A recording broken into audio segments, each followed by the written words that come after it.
بسم اللہ الرحمن الرحیم الحمد للہ رب العالمین والصلاة والسلام علی سید الانبیاء والمرسلین وعلی آلہ واصحابہ ومن تبعہم بإحسان الى یوم الدین اما بعد فقد قال اللہ تبارک وتعالی فی القرآن العظیم والفرقان الحمید فاعوذ باللہ من الشیطان الرجیم بسم اللہ الرحمن الرحیم ان عدۃ الشہور عند اللہ 12 شہرا فی کتاب اللہ یوم خلق السماوات والارض منها 4 حرم صدق اللہ مولانا العظیم وصدق رسولہ النبی الکریم ونحن على ذلك لمن الشاہدین والشاکرین والحمد للہ رب العالمین۔ عزیزان محترم، قرآن مجید کی اس آیت مبارکہ میں اللہ رب العالمین نے جناب محمد رسول اللہ صلی اللہ علیہ وسلم کے واسطے سے انسانیت کو یہ پیغام دیا ہے اور یہ بتایا ہے۔ اللہ رب العالمین یہ فرماتے ہیں، ہمارا ایمان اور نظریہ اور عقیدہ اور حقیقت بھی یہی ہے کہ اس دنیا کا خالق اللہ ہے، اس دنیا کا مالک اللہ ہے۔ اللہ نے جب سے اس روئے زمین کو تخلیق کیا ہے، بنایا ہے، اللہ رب العالمین یہ فرماتے ہیں کہ جب سے یہ دنیا بنی ہے اس وقت سے اللہ تبارک و تعالیٰ کا یہ دستور اور یہ قانون ہے کہ روئے زمین کے اندر اللہ نے 12 مہینوں کا سال متعین کیا ہے۔ ان عدۃ الشہور عند اللہ 12 شہرا، اللہ فرماتے ہیں فی کتاب اللہ یوم خلق السماوات والارض منها 4 حرم، فرمایا کہ جب سے دنیا بنی ہے، یوم خلق السماوات والارض، جس وقت سے زمین و آسمان کو اللہ نے بنایا ہے اس وقت سے اللہ نے روئے زمین میں کے نظام میں 12 مہینوں کا سال متعین کیا ہے۔ سال بھر میں 12 مہینے ہوتے ہیں۔ اس 12 مہینوں کی کسی قسم کی کوئی تبدیلی نہیں کر سکتا ہے۔ آج دنیا کا کوئی قانون، دنیا کی کوئی حکومتیں مل کر یہ بنانا چاہیں، یہ کرنا چاہے کہ نہیں اب سے مہینہ 12 مہینے، سال 12 مہینوں کا نہیں ہوگا بلکہ سال 13 مہینے کا ہوگا، یہ ممکن نہیں۔ اور اگر دنیا یہ قانون بنانا چاہے کہ نہیں اب سے سال لمبا ہو جا رہا 12 مہینوں کا، ہم اس کو 11 مہینوں میں سال بنا دیں، اور میں کہ ایسا بھی نہیں ہو سکتا۔ اللہ فرماتے ہیں کہ یوم خلق السماوات والارض منها، جس وقت سے زمین آسمان کو اللہ نے بنایا ہے، اللہ نے اس وقت سے سال بھر میں 12 مہینوں کو متعین کیا ہے۔ یوم خلق السماوات والارض، جس وقت سے زمین آسمان بنائی گئی ہے، ان 12 مہینوں میں اللہ نے فرمایا منها 4 حرم، ان 12 مہینوں میں 4 مہینے ایسے ہیں جسے اشہر حرم کے مہینے کہا جاتا ہے۔ 4 مہینے ایسے ہیں جو قابل تحریم مہینے ہیں، 4 مہینے ایسے ہیں جو قابل تکریم مہینے ہیں۔ کب سے یہ 4 مہینے کی تکریم، ان 4 مہینوں کی تعظیم اللہ فرماتے ہیں یوم خلق السماوات والارض، جس وقت سے اللہ نے روئے زمین کو بنایا اس وقت سے یہ 4 مہینے تعظیم کے مہینے، تکریم کے مہینے، عظمت کے مہینے ہیں۔ جس وقت سے اللہ نے دنیا کو بنایا ہے اس وقت سے یہ 4 مہینوں کی اللہ رب العالمین نے عظمت کو بیان کیا۔ منہا 4 حرم، یہ 4 مہینے ہیں کون سے؟ فرمایا ذوالقعدہ کا مہینہ ہے، ذی الحجہ کا مہینہ ہے، محرم الحرام کا مہینہ ہے، اور رجب المرجب کا مہینہ ہے۔ یہ 4 مہینے ایسے ہیں جن مہینوں کو اشہر حرم کے مہینے کہا گیا ہے۔ 4 مہینوں میں محرم الحرام کا مہینہ بھی ہے۔ ہمیں پہلے یہ ذہن میں بات بٹھا لینی چاہیے کہ مہینے سب اللہ کے بنائے ہوئے ہیں، دن سب اللہ کے بنائے ہوئے ہیں، ہفتے سب اللہ کے بنائے ہوئے ہیں۔ ان مہینوں میں 4 مہینوں کو اللہ رب العالمین نے اشہر حرم کے مہینے قرار دیا، تعظیم کے مہینے، تکریم کے مہینے، عظمت کا مہینہ اس کو قرار دیا ہے، جس میں محرم کا مہینہ بھی شامل ہے۔ محرم، آپ اسلامی اعتبار سے جن مہینوں کے نام بیان کیے گئے ہیں، ہر مہینے کی ایک صفت بیان کی گئی ہے، ہر مہینے کی ایک عظمت کو ساتھ میں بیان کیا گیا ہے۔ جیسے ہم رمضان کا مہینہ، رمضان کے مہینے کے ساتھ ذکر کیا رمضان المبارک، یہ بابرکت مہینہ ہے، رمضان کا عظمت کا مہینہ، برکت کا مہینہ۔ ہر مہینے کے ساتھ میں ایک صفت لگائی. جیسے شوال ہے تو شوال کے مہینے کے ساتھ شوال المکرم، محرم کے مہینے کے ساتھ محرم الحرام. محرم الحرام، حرام کا لفظ جو عربی زبان میں استعمال کیا گیا ہے وہ دو معنوں کے لیے استعمال کیا گیا ہے. ایک حرام تحریم کے معنی میں، ناپسندیدگی کے معنی میں، جس کو حرام کہتے ہیں کہ جو حلال کے مقابلے میں حرام ہے. ایک حرام تحریم کے معنی میں ذکر کیا گیا ہے، حرام یعنی عظمت کے معنی میں ذکر کیا. جیسے ہم اردو زبان میں بھی استعمال کرتے ہیں حرم مکہ، حرم مدینہ یا حرمین شریفین. حرم مکہ زادہ اللہ شرفا وعظمتا، اللہ اس کی عظمت میں اور اس کی بلندی میں اور اضافہ فرمائے. مدینۃ المنورہ یا حرمین شریفین کہتے ہیں، حرم مکہ، حرم مدینہ تو یہ مدینہ کا حرم، حرم مکہ، مکہ کا حرم. یہ حرم جو ہے یہ حلال کے مقابلے میں حرام نہیں ہے بلکہ عظمت کے مہینے میں، عظمت کے معنی میں ہے، تحریم تکریم کے معنی میں، تعظیم کے معنی میں ہے. ایسے ہی محرم کے جو صفت اللہ رب العالمین نے بیان کی ہے، محرم کے مہینے کی جو صفت ذکر کی گئی ہے وہ محرم کے مہینے کی صفت محرم الحرام، تحریم کا مہینہ، تکریم کا مہینہ، عظمت کا مہینہ. اللہ کے نبی صلی اللہ علیہ وسلم نے اس کی صفت جو بیان کی تعظیم تکریم کے معنی میں دی. قرآن نے اس کو اشہر حرم میں قرار دیا ہے اور اسلامی سال نو کا پہلا مہینہ ہے. یہاں سے اسلامی سال کی ابتدا ہوتی ہے، اسلامی سال کی ابتدا یہاں سے ہوتی ہے، محرم سے سال نو کی ابتدا ہوتی ہے. پہلا مہینہ اسلامی سال کا ہے، اس لیے اس مہینے کی جو شریعت میں احکام بیان کیے گئے ہیں وہ بڑی عظمت کے بیان کیے گئے ہیں، بڑی تکریم کے بیان کیے گئے ہیں. اللہ کے نبی صلی اللہ علیہ وسلم اور صحابہ کرام رضوان اللہ اجمعین اس ماہ کی جو صفت بیان کی وہ تکریم تعظیم کی بیان کی ہے. جب سے دنیا بنی ہے، جب سے زمین و آسمان بنا ہے، اس وقت سے اللہ نے اس کو تکریم کے مہینوں میں، تعظیم کے مہینوں میں اس کو شمار کیا ہے. اس کے مد مقابل میں اس مہینے کو اہل تشیع کی جانب سے شہادت حسین کے واقعے سے اس کو منسوب کرتے ہوئے پہلے ہم دل و دماغ میں یہ بات بٹھا لیں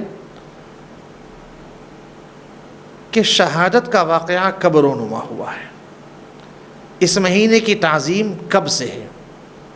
اس مہینے کو اشہر حرم کا مہینہ قرآن کہتا ہے کہ جس وقت سے دنیا بنی ہے اس وقت سے یہ تکریم کا مہینہ، تعظیم کا مہینہ، عظمت کا مہینہ اس کو قرآن نے قرار دیا ہے. اور حضرت حسین کی شہادت کا جو واقعہ پیش آیا وہ بہت بات کا ہے. اللہ کے نبی صلی اللہ علیہ پہلے قرآن جب سے تخلیق ہوئی ہے اس وقت سے اس کو تکریم کا مہینہ قرار دیا. حضرت آدم کا زمانہ گیا، حضرت نوح کا زمانہ، حضرت ابراہیم کا، حضرت اسماعیل کا، حضرت یوسف کا، تمام انبیاء کا زمانہ گیا. پھر خاتم النبیین جناب محمد رسول اللہ صلی اللہ علیہ وسلم کی حیات مبارکہ کا زمانہ. پھر آپ صلی اللہ علیہ وسلم کے پردہ فرمانے کے بعد حضرت ابوبکر صدیق رضی اللہ تعالیٰ جو امیر المؤمنین رہے ان کا زمانہ. پھر اس کے بعد حضرت عمر فاروق رضی اللہ تعالیٰ کی خلافت کا زمانہ. پھر اس کے بعد حضرت عثمان غنی رضی اللہ تعالیٰ کی شہادت کا زمانہ. پھر اس کے بعد حضرت علی کرم اللہ وجہہ کے زمانہ. پھر اس کے بعد حضرت حسین کی شہادت کا واقعہ بعد میں پیش آیا ہے. تو محرم الحرام کو یہ جو عظمت کا مہینہ، جو تکریم کا مہینہ ہے، اس مہینے کی مسلمان عظمت کرتے ہیں. اسی وجہ سے روایتوں میں تذکرہ ملتا ہے، ہم نے بار بار سنا بھی ہے اور حدیث مبارکہ کے اس میں پڑھا بھی ہے اور علم بھی ہے لوگوں کو کہ رمضان المبارک کے روزوں کے بعد سب سے افضل روزے ماہ محرم کے روزوں کو قرار دیا گیا ہے. اور اللہ کے نبی صلی اللہ علیہ وسلم جو روایتوں میں تذکرہ ملتا ہے 10 محرم کا جو روزہ ہے اس کی جو اہمیت بیان کی گئی، اس کی جو عظمت بیان کی گئی، روایتوں میں تذکرہ ملتا ہے.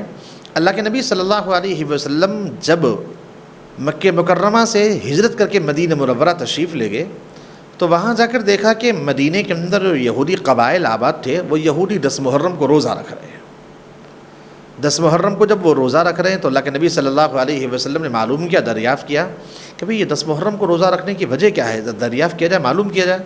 تو یہود کے علماء سے جب دریافت کیا گیا تو یہود کے علماء نے جو وجہ بتائی ہے وہ وجہ آج ہمیں معلوم کرنے کی ضرورت ہے. وہ وجہ یہ ذکر کی، یہودی یہ کہتے ہیں کہ دیکھو جو ہمارے نبی حضرت موسیٰ تھے، فرعون ان پر بہت زیادہ ظلم کیا کرتا تھا اور بے شمار ظلم کے پہاڑ ان کے اوپر توڑے گئے. حضرت موسیٰ نے اللہ کے حکم اور اللہ کی ہدایت کے مطابق اپنے ماننے والوں کو لے کر وہاں سے نکل پڑے، دریا کے قریب میں پہنچے. اللہ نے حکم دیا، دریا میں عصا ماری، راستے بن گئے. حضرت موسیٰ دریا کو پار کر کے نکل گئے. پیچھے فرعون کا لشکر بھی آیا جب فرعون وہاں قریب میں پہنچا تھا وہ کہنے لگا کہ بھئی موسیٰ نعوذ باللہ، اس کا کہنا یہ تھا کہ یہ جادوگر ہے. جب موسیٰ کے جادو میں یہ تاثیر ہے تو فرعون کا دعویٰ تھا انا ربکم الاعلی، میں چھوٹا موٹا خدا نہیں، میں تو تمام خداؤں کا خدا ہوں. اس نے کہا کہ موسیٰ کے جادو کے اندر یہ تاثیر ہے کہ وہ سمندر میں راستے بنا سکتے ہیں، تو میں خداؤں کا خدا ہوں، میرے لیے بھی راستے بنیں گے. اللہ نے اس کو غرقاب کرنا تھا، اللہ نے اس کے لاٹھی پر بھی راستے بنا دیے. فرعون اپنے لاؤ لشکر کے ساتھ جب دریا پہ آ گیا، درمیان میں پہنچ گیا، اب اللہ نے دریا کو حکم دیا، دریا مل گئی اور فرعون اپنے تمام کے تمام حواریین کے ساتھ وہاں ڈوب کر مر گیا. وہ دن تھا. حضرت موسیٰ ان کے ماننے والوں نے جب یہ منظر دیکھا تو ان کو بڑی خوشی ہوئی. بھئی ایک ظلم کرنے والا اللہ نے اس کو ایسا عبرتناک انجام کو پہنچایا، اس کو ظلم سے، ان کو ظلم سے نجات مل گئی. فرعون دریا میں ڈوب گیا، مر گیا. تو انہوں نے بطور تشکر کے، حضرت موسیٰ ان کے ماننے والوں نے بطور تشکر کے، شکرانے کے، بطور خوشی کے، وہ دن جس دن فرعون دریا میں ڈبایا گیا وہ دن 10 محرم کا دن تھا. تو 10 محرم کو حضرت موسیٰ ان کے ماننے والوں نے شکرانے کا روزہ رکھا. اور ان کا معمول تھا ہر سال جب بھی 10 محرم کا دن آتا تو حضرت موسیٰ ان کے ماننے والے یہودی روزہ رکھتے. یہ معمول چلتے چلتے اللہ کے نبی صلی اللہ علیہ وسلم کے حیات مبارکہ میں مدینہ منورہ کے یہودیوں کو بھی تھا.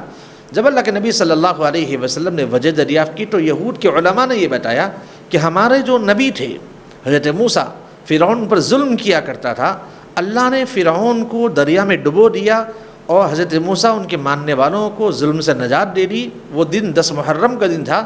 اس لیے اس زمانے سے لے کر آج تک ہم 10 محرم کو خوشی کا روزہ، تشکر کا روزہ، شکرانے کا روزہ ہم رکھا کرتے ہیں.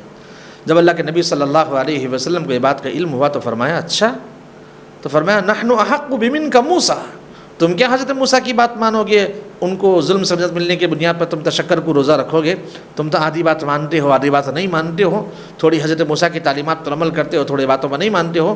ہم تو وہ ہیں جو ہر نبی کی بات مانتے ہیں، تو تم سے زیادہ حق ہم کو پہنچتا ہے. فرمایا نحن احق بمنک موسیٰ، تم سے زیادہ حق ہم کو پہنچتا ہے کہ ہم 10 محرم کو روزہ رکھیں. اور فرمایا اگر آئندہ سال میں بقیہ حیات رہا تو 10 محرم کے ساتھ ایک اور روزے کا اضافہ کر لوں گا تاکہ ہمارے اور یہودیوں کے نیک کام کے اندر بھی کسی قسم کی مشابہت نہ ہو. ہمارے اور یہودیوں کے اندر کسی نیک کام کے اندر بھی مشابہت نہ ہو. وہ ایک روزہ رکھتے ہیں، ہم ایک اور روزے کا اضافہ کر لیں گے، یا تو 9 محرم کا یا پھر 11 محرم کا روزے کا اضافہ کر لیں گے تاکہ حضرت موسیٰ کے بطور شکرانے کے روزے کے اس سنت پر ہماری بھی عمل آوری ہو جائے. تو اللہ کے نبی صلی اللہ علیہ وسلم نے اس جذبے کے تحت یہ فرمایا کہ ہم آئندہ سال 10 محرم کو اگر بقیہ حیات رہا تو 10 محرم کے ساتھ ایک اور روزے کا اضافہ کر لیں گے. تو اس سے بات یہ واضح ہو گئی کہ 10 محرم کا روزے کا تعلق حضرت حسین کی شہادت سے نہیں ہے. شہادت کے واقعے سے اس کا کسی قسم کا کوئی تعلق نہیں ہے. یہ تو ایک زمانے سے روزہ رکھا کرتے ہیں، بطور تشکر کے شکرانے کے روزہ رکھتے ہیں. تو ان تمام کے تمام احادیث مبارکہ اور اللہ کے نبی صلی اللہ علیہ وسلم کے صحابہ سے اور قرآن مجید کی اس آیت مبارکہ سے یہ بات ثابت ہوتی ہے کہ محرم کا مہینہ شریعت اسلامیہ کے اندر عظمت کا مہینہ، تکریم کا مہینہ، تعظیم کا مہینہ ہے. یہ اور بات ہے کہ اہل تشریع کی جانب سے اس ماہ محرم کو منحوسیت کا مہینہ قرار دیا جاتا ہے. بہت ساری وہ چیزیں ہیں جو اہل تشریع کی جانب سے شروع کی گئی ہیں، وہ اہل ایمان بھی اس سے متاثر ہو چکے ہیں. اس لیے مسلمان لا علمی کے طور پر یہ کہتے ہیں کہ نہیں 10 محرم کو ہم جو روزہ رکھتے ہیں اس روزے کا تعلق ان کو پتہ ہی نہیں ہے. بھئی 10 محرم کو ہم جو روزہ رکھتے ہیں اس کا تعلق حضرت شہادت سے اس کا کوئی تعلق نہیں. شہادت تو بعد میں واقع ہوئی ہے. یہ روزہ تو ایک زمانے پہلے سے رکھا جا رہا ہے. اور اللہ کے نبی صلی اللہ علیہ وسلم نے اپنی حیات مبارکہ میں حکم بھی یہ دیا اور فرمایا بھی کہ ایک روزہ نہیں بلکہ اس کے ساتھ ایک اور روزے کا اضافہ کر لیا جائے. تو اس روزے کا تعلق شہادت سے نہیں ہے، غم سے نہیں ہے. اس لیے فرمایا کہ محرم کا مہینہ عظمت کا مہینہ ہے، تکریم کا مہینہ ہے، تعظیم کا مہینہ ہے. یہ محرم کا مہینے کی ابتدا سے اہل تشریع کی جانب سے یہ کام کیا جاتا ہے کہ بس غم منایا جائے، افسوس کیا جائے. اور حضرت حسین کی شہادت کے اوپر جو ہے بہت ساری چیزیں اس میں کی جاتی ہیں لا علمی کی بنیاد پر. اہل سنت والجماعت ان کو پتہ نہیں، اس لیے کہ وہ لوگ بھی ویسے ہی کام کرنے لگتے ہیں. اس لیے ہم یہ سوچیں، معلوم کریں کہ بھئی محرم ہمارے نزدیک، اسلام کے نزدیک عظمت کا مہینہ قرار دیا گیا ہے. اس کے ساتھ ساتھ یہ بات بھی ذہن میں رہے کہ بھئی شہادت کا اسلام میں کیا تصور ہے. اس لیے لا علمی کی بنیاد پر لوگ جو بہت سے منکرات کرتے ہیں، اہل تشریع سے منسوب ہو کر ان سے متاثر ہو کر کہتے ہیں کہ نہیں محرم میں شادی بھی نہیں کرنا چاہیے، محرم میں کسی مکان کی اوپننگ بھی نہیں ہونی چاہیے، کسی دکان کو کھولنا بھی نہیں چاہیے. کوئی نیا کام محرم کے مہینے میں نہیں کرنا چاہیے، اس لیے کہ محرم کے مہینے میں حضرت حسین کی شہادت کا واقعہ پیش آیا۔ یہ غم کا مہینہ، یہ منحوسیت کا مہینہ، یاد رکھیے یہ منحوسیت کا مہینہ نہیں ہے، یہ عظمت کا مہینہ ہے، یہ تکریم کا مہینہ ہے، یہ اسلامی سالنوں کی ابتدا کا مہینہ ہے۔ اس مہینے کی 10 محرم کو جو روزہ رکھا جاتا ہے وہ روزہ تشکر کو روزہ ہے، وہ روزہ شکرانے کا روزہ ہے۔ تو ان تمام کی تمام اہل تشریع سے جو متاثرہ چیزیں ہیں ان سے اہل ایمان کو یعنی اہل سنت والجماعت کو احتراز کرنا چاہیے۔ اور بھی بہت سارے منکرات اس کے اندر ہیں، جیسے شہادت حسین کے واقعے کے سلسلے میں یہ دلیل دی جاتی ہے، یہ کہا جاتا ہے کہ بھئی یہ غم کا مہینہ، یہ شہادت کا مہینہ، یہ افسوس کا مہینہ ہے۔ یاد رکھیے قرآن نے شہداء کے بارے میں جو تصور پیش کیا ہے، اسلام نے شہداء کے بارے میں جو نظریہ پیش کیا ہے، اس کو سن کر کوئی اہل سنت والجماعت اس شہادت کے واقعے کے سلسلے میں جو اسلامی نے نظیر قائم کی ہے وہ روایتوں میں تذکرہ ملتا ہے۔ اندازہ کیجئے یہ شہادت کا واقعہ بہت بعد میں کربلا کا واقعہ پیش آیا، اس سے پہلے اسلام میں شہداء کا جو مقام، جو مرتبہ، جو اللہ کے نبی صلی اللہ علیہ وسلم کے حدیث مبارکہ کی جو روایتیں ملتی ہیں، اس سے اندازہ کیجئے کہ شہید کا اسلام میں کیا تصور ہے، شہادت کے بارے میں اسلام کیا نظریہ پیش کرتا ہے۔ یہ مہینہ منحوسیت کا مہینہ نہیں ہے، یہ مہینہ عظمت کا مہینہ ہے۔ شہادت کے سلسلے میں اسلام جو نظریہ پیش کرتا ہے، اندازہ کیجیے اللہ کے نبی صلی اللہ علیہ وسلم کے چچا حضرت حمزہ، جن کے بارے میں یہ ذکر کیا سید الشہداء فرمایا، شہداء کے سردار جن کو قرار دیا گیا ہے۔ تاریخ اسلام جب ہم پڑھتے ہیں، ان کی سیرت جب پڑھتے ہیں تو پتہ چلتا ہے کہ اس اندوہناک واقعے کے اندر مشرکین نے حضرت حمزہ کو جس بے دردی کے ساتھ ان کے ناش کا مسئلہ کیا، وہ روایتیں مشہور ہیں، علم بھی ہے لوگوں کو اس بات کا کہ حضرت حمزہ کی جو شہادت کا واقعہ پیش آیا، اللہ کے نبی صلی اللہ علیہ وسلم کے چچا تھے۔ اللہ کے نبی صلی اللہ علیہ وسلم کے چچا اس سے پہلے جنگ میں مشرکین مکہ کو واصل جہنم کیے تھے۔ ہندا نے جو اس وقت اسلام قبول نہیں کیا تھا، ابو سفیان رضی اللہ عنہ کی بیوی تھی، انہوں نے ابھی تک اسلام قبول نہیں کیا تھا، ان کی کئی لوگوں کو واصل جہنم کیا تھا۔ نتیجے کے طور پر انہیں ایک غلام سے انہوں نے یہ بیعت لی، ایک غلام سے انہوں نے یہ عہد و معاہدہ کیا، یہ پیمانہ ان سے معاہدہ کیا کہ دیکھو صرف حضرت حمزہ کے پیچھے لگے رہنا۔ وہ غلام حضرت حمزہ کے پیچھے لگے ہوئے رہے۔ جب جنگ میں ان کی شہادت کا واقعہ پیش آیا تو ہندا نے ان کے کان بھی کاٹ دیے، ان کے ناک بھی کاٹ دی، ان کی آنکھوں کے پلکیں بھی کاٹی، ان کے کان کے لو بھی کاٹ دیے، سب کو کاٹ کر اس کا ہار بنایا، اور کلیجہ بھی چاک کر کے کلیجہ کو بھی انہوں نے چبانا چاہا، لیکن اللہ نے اس کی اجازت نہیں دی اور وہ اس کو اگلنا پڑا۔ ایک ہار بنا کر اپنے گلے میں ڈال لیا۔ اللہ کے نبی صلی اللہ علیہ وسلم کو جب اس واقعے کی اطلاع ملی اور ناش کے قریب میں آئے، اپنے چچا کے مسلخ ناش یہ دیکھی تو بڑی تکلیف ہوئی، بڑے غم میں رہے۔ اور اللہ کے نبی صلی اللہ علیہ وسلم مسجد نبوی میں جا کر تشریف لے جانے کے بعد صحابہ کو جمع کیا اور جمع کر کے فرمایا کہ دیکھو میرے چچا کے ساتھ اور میرے چچا کے ناش کے ساتھ انہوں نے جو بدسلوکی کا معاملہ کیا، انسانیت کے خلاف جو مظاہرہ کیا، میرا جی چاہتا ہے کہ میں مدینہ منورہ کے تمام کی تمام عورتوں کو جمع کروں اور ان کو حکم دوں کہ میرے چچا کی شہادت پر نوحہ خوانی کرے، سینہ کو بھی کرے، میرے چچا کی شہادت پر مرثیہ پڑھیں، سینہ کو بھی کرے، غم کا اظہار کرے۔ لیکن اسلام اس بات کی اجازت نہیں دیتا۔ اگر اسلام اجازت دیتا اس بات کی تو میں مدینہ منورہ کی تمام عورتوں کو حکم دیتا کہ میرے چچا کی شہادت پر وہ نوحہ خوانی کرے، مرثیہ کرے اور افسوس ظاہر کرے، لیکن اسلام اس کی اجازت نہیں دیتا۔ اللہ کے نبی صلی اللہ علیہ وسلم نے اپنی حیات مبارکہ ہی میں سید الشہداء کی شہادت پر اس بات کی وضاحت کر دی کہ اسلام کسی شہید کی شہادت پر ماتم کی اجازت نہیں دیتا ہے، اسلام کسی شہید کی شہادت پر نوحہ خوانی کی اجازت نہیں دیتا ہے۔ اسی لیے اللہ کے نبی صلی اللہ علیہ وسلم فرمایا کہ اگر اسلام اس کی اجازت دیتا تو میں اپنے چچا کی شہادت پر مدینہ منورہ کی عورتوں کو حکم دیتا کہ میرے چچا کی شہادت پر نوحہ خوانی کرے، مرثیہ پڑھے اور سینہ کو بھی کرے، لیکن اسلام اس کی اجازت نہیں دیتا۔ اللہ کے نبی صلی اللہ علیہ وسلم کی وصال کے بعد حضرت عمر فاروق کی شہادت کا واقعہ پیش آیا، حضرت عثمان غنی رضی اللہ عنہ کی شہادت کا واقعہ پیش آیا، لیکن کسی کی شہادت پر کوئی مرثیہ خوانی، کسی کی شہادت پر کوئی نوحہ خوانی نہیں کی جاتی ہے، بلکہ اسلام یہ کہتا ہے، قرآن مجید کی آیت مبارکہ میں اللہ رب العالمین فرماتے ہیں وَلَا تَقُولُوا لِمَنْ يُقْتَلُ فِي سَبِيلِ اللَّهِ أَمْوَاتٌ، جو لوگ اللہ کے راستے میں شہید کر دیے گئے ہیں، قتل کر دیے گئے ہیں، انہیں تم مردہ مت کہو۔ وَلَا تَقُولُوا لِمَنْ يُقْتَلُ فِي سَبِيلِ اللَّهِ أَمْوَاتٌ، انہیں مردہ مت کہو، بل احیاء، بلکہ وہ زندہ ہے، ایک دوسری کا فرمایا کہ بل احیاء عند ربہم یرزقون، بلکہ وہ ایسے زندہ ہے جیسے دنیا میں لوگ زندہ ہونے کے لیے ان کو رزق دیا جاتا ہے، کھانے پینے کی چیزیں ان کو دی جاتی ہیں اور بغیر کھائے پیے لوگ زندہ نہیں رہ سکتے. تو فرمایا کہ بل احیاء عند ربہم یرزقون، بلکہ وہ لوگ زندہ ہیں اور زندوں کو جیسے رزق دیا جاتا ہے، عند ربہم یرزقون، پروردگار کی جانب سے ان کو رزق دیا جاتا ہے. شہید کا یہ مقام، یہ مرتبہ ہے. تو محرم الحرام کے مہینے میں 10 محرم کو جو کربلا کا واقعہ پیش آیا، اس سے اسلام مرثیہ خوانی کی، ناحو خوانی کی، سینہ کوبی کی اجازت نہیں دیتا، بلکہ اسلام تو یہ کہتا ہے کہ عند ربہم یرزقون، بلکہ وہ زندہ ہیں اور زندوں کا ماتم نہیں کیا تھا. ہمارا نظریہ یہ ہے کہ جو شہید ہوتا ہے وہ شہید ہمیشہ زندہ ہوتا ہے، وہ شہید مردہ نہیں ہوتا ہے، وہ شہید مرتا نہیں ہے. بل احیاء عند ربہم یرزقون، قرآن یہ کہتا ہے کہ وہ زندہ ہے اور پروردگار کی جانب سے ان کو رزق دیا جاتا ہے. تو محرم کا مہینہ یہ عظمت کا مہینہ ہے، یہ تعظیم کا مہینہ ہے، تکریم کا مہینہ ہے. ذہن و دماغ سے یہ بات نکال لیجئے کہ محرم کا مہینہ منحوسیت کا مہینہ ہے، اس مہینے میں شادی نہیں کرنا ہے، اس مہینے میں کسی دکان یا کسی مکان کے نئی مکان میں منتقل نہیں ہونا ہے، کسی بھلائی کے نیک کام نہیں کرنا، ایسا نہیں ہے.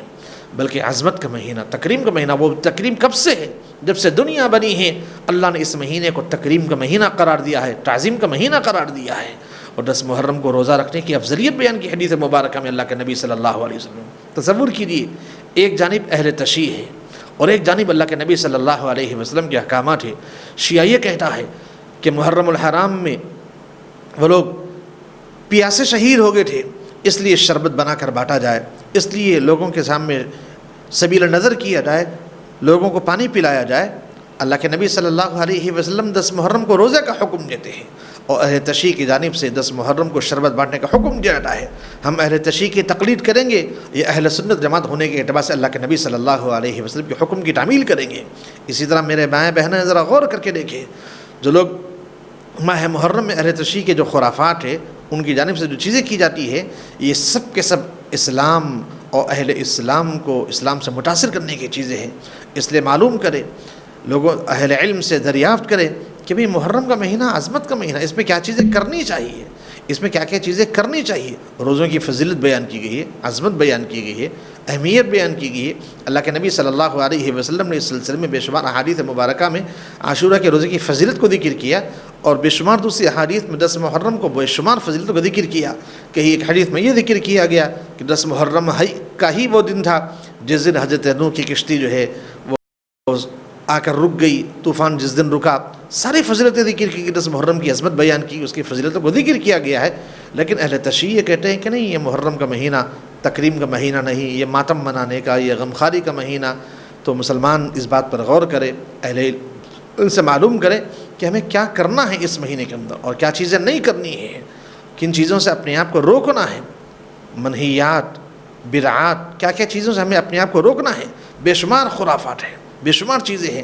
اگر ان چیزوں پر غور کیا جائے اور تفصیل سے اس موضوع پر گفتگو کی جائے تو بڑی اندوہناک چیزیں ہیں.